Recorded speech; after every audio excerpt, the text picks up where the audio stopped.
Normaal gesproken neem ik jullie mee achter de schermen bij Baju, maar vandaag, 1 week voor de carnaval, neem ik jullie heel graag mee aan boord van een illuster schip.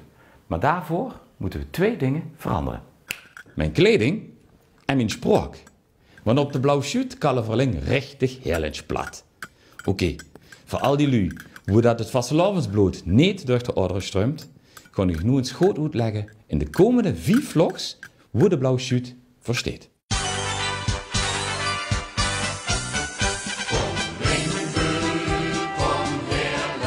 Dit is ons blauwe chute.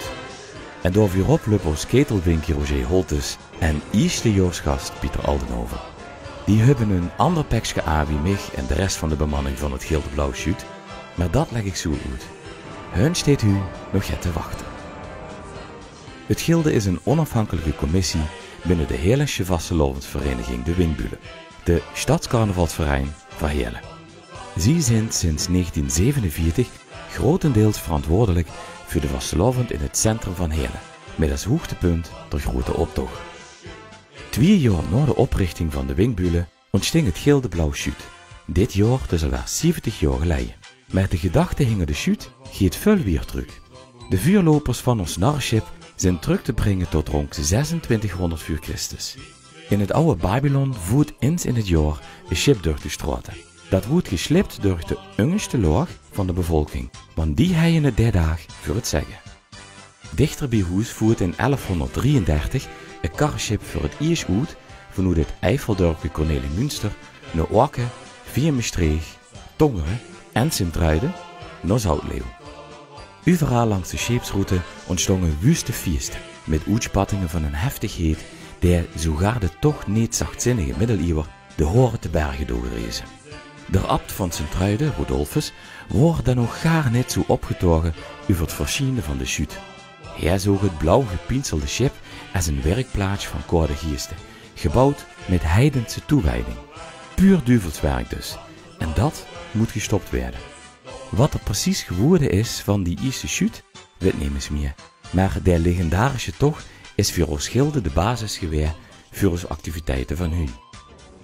De Blauwe Chute vuurt u voor de 69e maal uit, om in de regio de vastelavond aan te kondigen. En sinds 2005 dunt we dat als officiële ambassadeurs van de Limburgse vastelavond, benoemd door de gedeputeerde staten van Limburg. Welkom allemaal. Traditiegetrouw vinkt er toch aan in ons leefstad Heerlen. Ook dit jaar weer ontvangt onze kapitein Ties Keurs het cadeau van onze burgemeester, dat 4, samen met ons eigen chute cadeau, werden overhandigen aan alle burgemeesters van dienst op de Stadhuizer hoeveel aanleggen. Dank u wel. Daarna gaat het naar de Pankraatsplein, hoe de nieuwe gasten worden gedubt. Kapitein, mag u verzoeken om ons 2 eerstejaarsgasten te deupen om ze officieel op te nemen bij het Gilde van de Blauwe Chute. Alsjeblieft, aan u. Wat gaat gebeuren?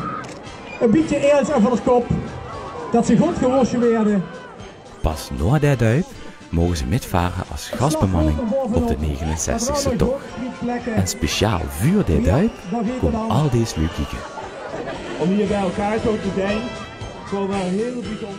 Zo, de chute en haar bemanning is klaar voor vertrek. Het laatste mulke voor ons chatteleef en ons kinger.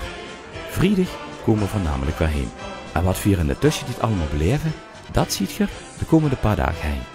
Voor ons is het nu op naar het Narreland. Ad naar Gonian.